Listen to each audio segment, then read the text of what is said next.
नमस्कार, आप देख रहे हैं ऊर्जाधानी न्यूज और मैं हूं आपके साथ पूर्वी राय।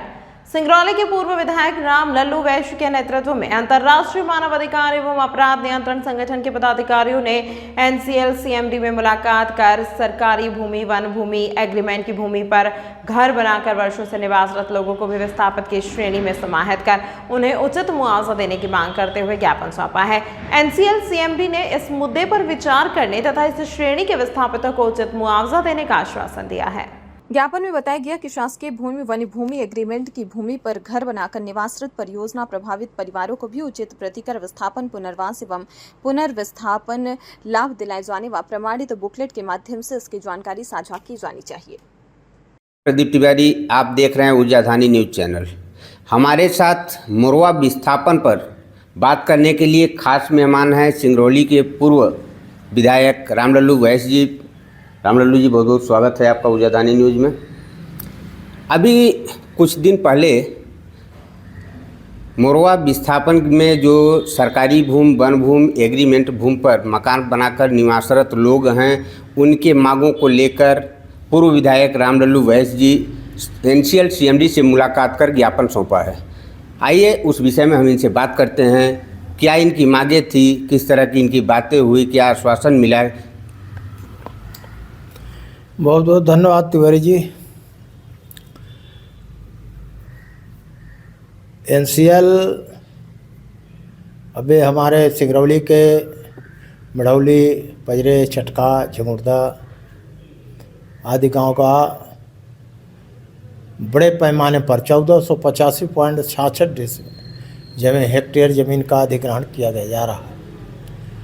मकानों को नापी चल रही है। इस दौरान बैठक में निरंतर यह बात आती रही कि शासकीय भूमि पर बसे लोगों को नहीं देना है, उनको उचित राशि नहीं प्रदान करना है। जहाँ तक मैं समझता हूँ कि अंतर्राष्ट्रीय दिवस पर, महिला दिवस पर महिलाओं ने एक इसी बात को लेकर के एनसीएल मुख्यालय पर धरना प्रदर्शन किया और अपनी मांग रखी। उन्होंने कहा कि भाई सदैव से यदि आपने सरकारी भूमि पर बसे हुए बड़े पैमाने पर विस्थापन किए गए, चाहे वो ब्लॉक बी हो, चाहे जयंत परियोजना विस्तार हो, दुधी चुहा विस्तार हो, जयंत निगाही हो, ये कह लीजिए कि 1975 से लेकर निरंतर जो परियोजनाओं का विस्तार होता है, खड़िया, बीना, ककरी, समस्त शासकीय भूमि पर पहले से जो बसे हैं उन सबको मुआवजे का भुगतान किया गया और पुनर्वास का लाभ भी दिया गया। ठीक है, हम शासकीय ज़मीन का थोड़ी मांग रहा हूँ, हम तो अपने घर की मांग रहा हूँ। उस पर जो मिलने वाला लाभ है, पॉलिसी बनी है, चाहे मध्य प्रदेश शासन की पुनर्वास नीति 2002 हो, चाहे केंद्र सरकार या एनसीएल के निरंतर पॉलिसियाँ बनती रही, उसके आधार पर एनसीएल के अधिकारी कर्मचारी सारे करते थे। किंतु आज यही अधिकारी जो बार बार बदल के आते हैं सिंगरौली का लाभ फ़ायदा लेने के लिए, वो अपनी मंशा गलत प्रस्तुत कर रहे हैं, जिसके वजह से यह आंदोलन का रूपरेखा महिलाओं ने तैयार की। और इसी तारतम्य में हमने, जब हम मेरे पास भी आए सब, तो मैंने भी, कई लोग आए तो चर्चा किए, तमिल तिवारी जी, पासवान जी आदि सभी लोग मिल करके हमको, गुप्ता जी, सब मिलकर सीएमडी साहब को हमने भी एक पत्र जारी किया और कहा कि सदियों से जो भी विस्थापन जब जब हुआ है और उस पट्टेदारों के अलावा शासकीय भूमि पर, वन भूमि पर या राजी खुशी से पट्टे की ज़मीन पर दूसरे मजदूर या किसान घर बना के मजदूरी करते थे, ऐसे लोगों के बारे में हमने कहा कि वही लाभ मिलेगा जो पट्टेदार को मिलता था, बशर्ते उसका घर 3 साल पहले से हो या धारा 9 के पहले से हो।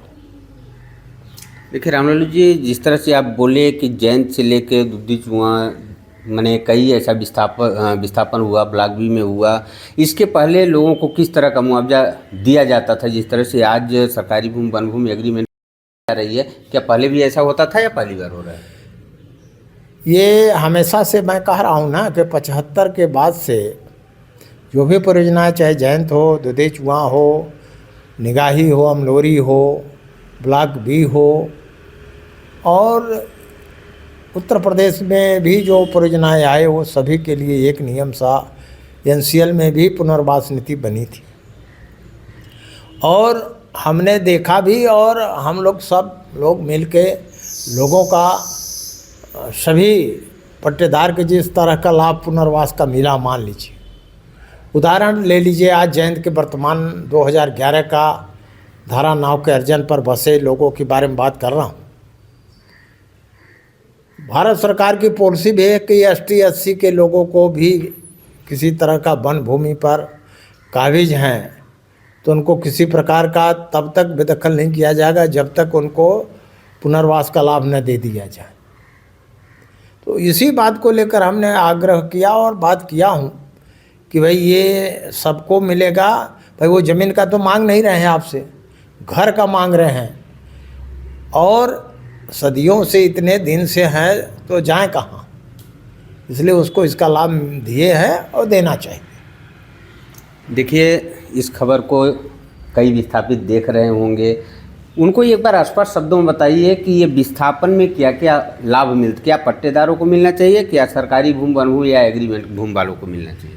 देखिए, जैसा मैं समझता हूँ कि पट्टेदार को पुनर्वास नीति के तहत जो मकान के बदले प्लाट देते हैं या मकान के बदले में राशि उपलब्ध होती है, तो जैसे अभी तो एनसीएल ने एक एग्री बना अपना दिखाता है कि हम 15 लाख देंगे और बालिग पुत्र पुत्रियाँ हों उनको भी देंगे और प्लाट देंगे। उसी भांति पुनर्वास का लाभ तो शासकीय ज़मीन पर, वन भूमि पर, एग्रीमेंट की भूमि पर जो बसे हुए हैं उनको भी वही चीज़ मिलना चाहिए, ऐसा नीति में उल्लेख है। अभी आप अपनी मांग पत्र सीएमडी को सौंपे हैं, सीएमडी से किस तरह की बातें हुई, क्या आपके समझ में आया उस पर? सीएमडी साहब मांग को देख के पढ़ के उन्होंने ये कहा कि यदि हम सबको पहले से देते आए हैं उसी नियम के तहत हम आगे भी करेंगे।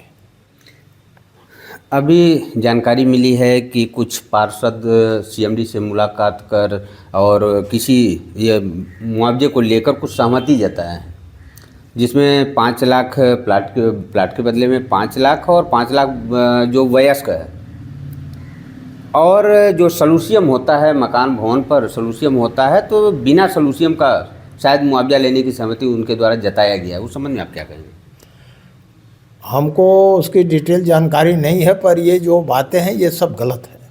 इसलिए कि इतने अधिकार नहीं कोई देता, बने हुए हैं नियम, पहले से नियम जो बने हैं उसके अनुसार ही भुगतान किए जाएंगे, और कोई भी पार्षद हो या जनप्रतिनिधि इस तरह की बात करने का अधिकार नहीं है। देखिए, एनसीएल में आप मांग पत्र दिए, लगातार महिलाएं, जो लगातार एनसीएल मुख्यालय महिलाएं जा रही हैं, वो किसका नेतृत्व है? मुझे लगता है जो मांग पत्र उन महिलाओं के हाथ में हम देखे थे, पढ़े थे, वही मांग पत्र आपके द्वारा सौंपा गया है। ऐसा है कि मांग पत्र जब मेरे पास महिलाएं आई या उनके प्रतिनिधि आए, राजेश गुप्ता भी आए, अमित तिवारी जी थे, ये सब लोग थे, ये कहे कि भाई इस तरह का बड़ा अन्याय हो रहा है एनसीएल प्रबंधन के द्वारा। पहले तो ऐसा नहीं था, पहले भी भूमियों का अर्जन हुआ, मुआवजा बटे, सारी बात आई और खुशी खुशी से लोगों ने उनको कब्जा सौंप दिया। पर आज जिस तरह से विसंगतियां पैदा की जा रही है और तमाम नेताओं को उसका फुसका के इधर उधर के अपने ठेकेदारों के माध्यम जो यह बात लाई जा रही है, यह एनसीएल के लिए भी अच्छा नहीं है, सरकार के लिए भी अच्छा नहीं है और जनता के लिए भी अच्छा नहीं है। इसलिए मैं तो कहूँगा कि आप और अधिक लचीला, सरलता और लोगों को अच्छे से अच्छा पैकेज मिले, ताकि लोग खुशी होकर अपने घर आपको सौंप के और दूसरे जगह निवास जहाँ आप पुनर्वास स्थल देंगे वहाँ बसेंगे। मैंने तो एक बात और कहा कि पुनर्वास लोगों को यदि सही ढंग से आपको करना हो तो आप चुरकी में भी बहुत सी ज़मीन है, तो चुरकी में 2000 एकड़ के आसपास ज़मीन है, तो वहाँ बसा दीजिए। भलगढ़ जिसको जाना चाहे तो भलगढ़ साइड में चला जाए और चुरकी छतरी में कर दिए, चुरकी छतरी में चले जाएं। ये मेरा सुझाव।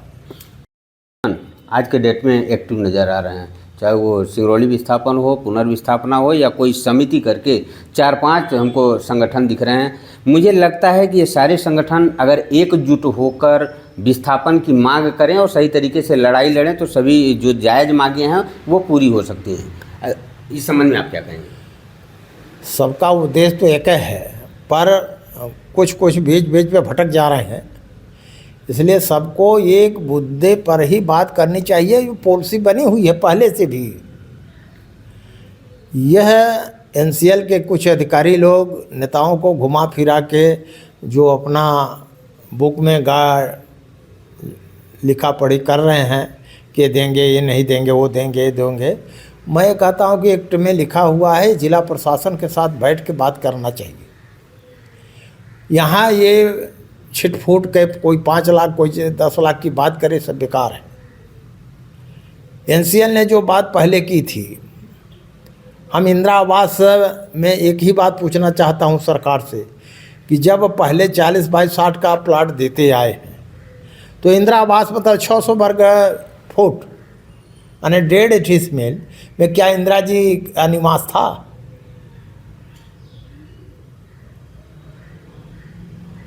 तो ये सब बातें अलग है। इंदिरा आवास नहीं, विस्थापितों को 40 बाई 60 का प्लाट देते तो 40 बाई 60 दें। और आज के समय में 40 बाई 60 का मतलब 2400 वर्ग फीट ज़मीन का 20 लाख से कम में नहीं मिलेगा कहीं भी ये प्लाट।